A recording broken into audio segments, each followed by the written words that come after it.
morning, class 7th.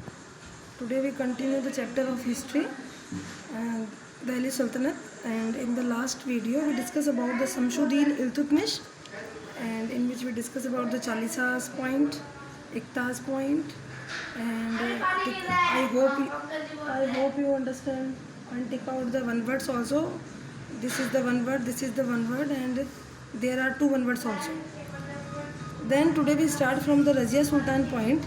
After the Iltutmish, Razia Sultan sat on the throne, and क्योंकि रजिया के जो father थे इल्तुतमिश, वो ये जानते थे कि मेरी बेटी ज़्यादा सक्सेसफुल है, ज़्यादा पावरफुल है मेरे बेटों से. सो रजिया के लिए क्रॉनिकल मिनाज सिराज ने ये बोला है कि Razia was more able and qualified than her brothers. लेकिन जब रजिया सीट पे बैठी तो जो वुमन के थ्रोन पे बैठने की वजह से जो इल्तुतमिश के जो नोबल्स थे उनको बड़ी परेशानी हुई, क्योंकि वो नहीं चाहते थे कि एक औरत की बात को माना जाए. बट फिर भी रजिया ने हिम्मत नहीं हारी, and she was the first women to rule Delhi. वो पहली औरत थी जिसने दिल्ली पे रूल किया. यहाँ तक कि उसने मैन के जैसे ड्रेसअप भी खुद को ड्रेसअप किया. Hunted and rode horses, hunting पे जाती थी, हॉर्स पे बैठ के राइडिंग करती थी, और यहाँ तक कि रिबल्स के खिलाफ ब्रेवली फाइट भी करती थी. इतना सब कुछ होने के बाद भी अभी बहुत सारे ओपोजिशंस थे जिसके जो रजिया के खिलाफ काम कर रहे थे. स्पेशली जो चालीसा का ग्रुप था, 40 नोबल्स का ग्रुप, वो ये बिल्कुल नहीं चाहता था कि रजिया सीट पे बैठे. तो उनमें से कुछ ने क्या किया, रजिया को एक बार के लिए जेल में डाल दिया और उसके एक भाई को उठा के सीट पे बिठा दिया. लेकिन उसके बावजूद भी उन्हीं एक नोबल्स में से अल्तुनिया नाम का एक पीपल था जिसने उससे शादी भी कर ली, और वो चाहता था कि कैसे भी करके रजिया का पावर उसके हाथ में आ जाए. बट ऐसा हुआ नहीं.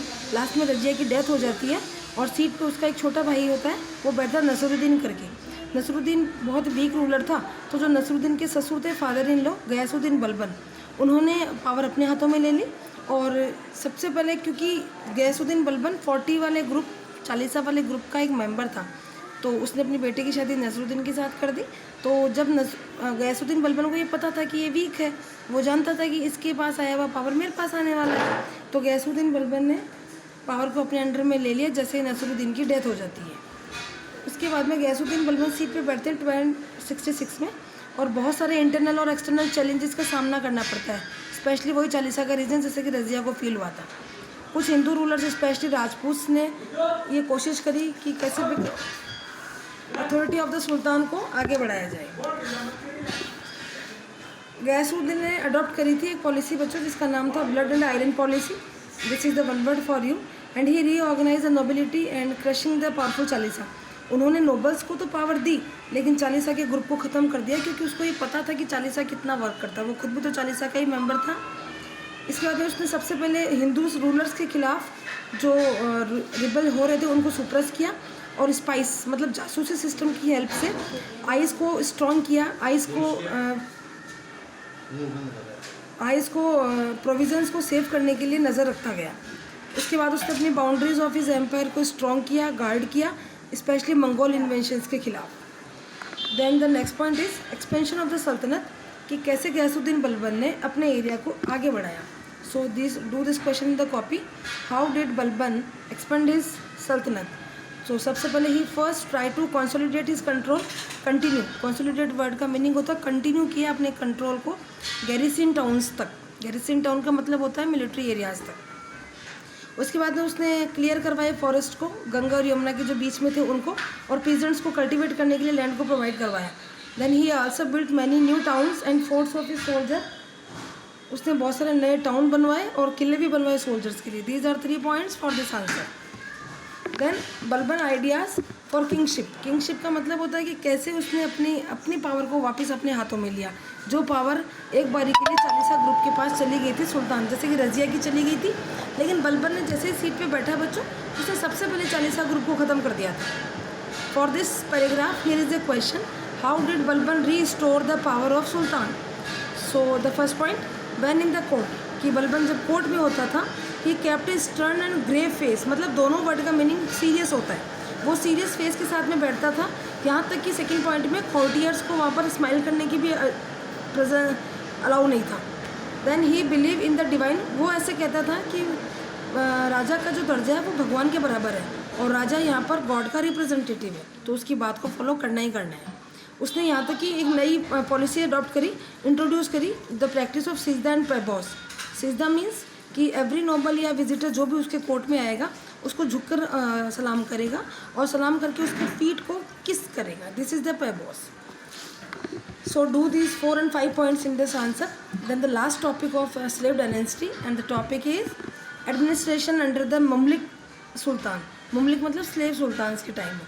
ये कहा जाता है कि पहले के सुल्तान गवर्न करते थे किंगडम को नौकर्स की हेल्प से, स्लेव्स की हेल्प से. समंता या नोबल उस टाइम नहीं थे, क्योंकि उनको ये फील होता था बच्चों कि स्लेव जो है वो डिपेंड रहता है सुल्तान पे, तो वो कभी भी उसके ट्रस्ट को तोड़ेगा नहीं. सो सुल्तान स्पेशली जो इल्तुतमिश था उसने बहुत सारे स्लेव्स रखे थे, लेकिन बाद में ये जो थीम थी चेंज होती चली गई. इल्तुतमिश के टाइम में स्लेव्स को बंदगंज बोलते थे, बंदगंज, this is the one word. And बंदगंज को ट्रेंड किया जाता था स्पेशल पोस्ट के लिए, एडमिनिस्ट्रेट करने के लिए, और वो बंदगन अपने मास्टर के लिए लॉयल्टी रखते थे. Then in the next paragraph we see the what was the इक्ता सिस्टम. मुमलिक सुल्तान्स ने पीस ऑफ लैंड प्रोवाइड करवाते थे कुछ नोबल्स को, स्पेशली ऑफिसर्स को.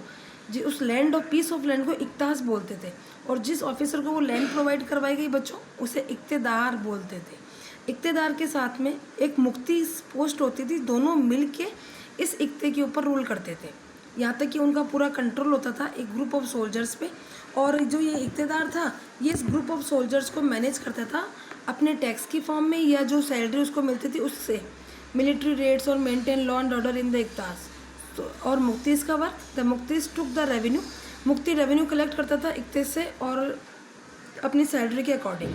उसी का एक छोटा सा पार्ट वो रेवेन्यू की फॉर्म में रेवेन्यू पे करता था अपने ट्रूप्स को, या फिर हो सकता है कि जब राजा को नीड होती थी तो इस सोल्जर या इस मिलिट्री पावर को लेकर वो राजा की हेल्प के लिए जाता था. That's why the king give the इक्ता type of land to the officers. So when the king need the help of the soldiers, the help of the military power, तो उस टाइम में ये इक्तेदार अपनी आर्मी को लेके वहाँ तक पहुँच जाते थे. और ये जो इक्तेदार यहाँ बनते थे उनको ये फील होता था कि अगर हमारा पावर कंटिन्यू रहेगा हिंटरलैंड्स पे, जो इक्ता उनको प्रोवाइड करवाया गया है, कैसे भी करके सुल्तान को खुश रखो ताकि सुल्तान उनसे ये पावर ना छीन सके. And they even allow they subordinate to levy tax on the peoples. यहाँ तक कि जो इक्तेदार था वो इतना पावर भी रखता था कि टैक्स को कम या ज़्यादा करना, जो पीपल से कलेक्ट करना था उसको भी कम ज़्यादा कर सकता था.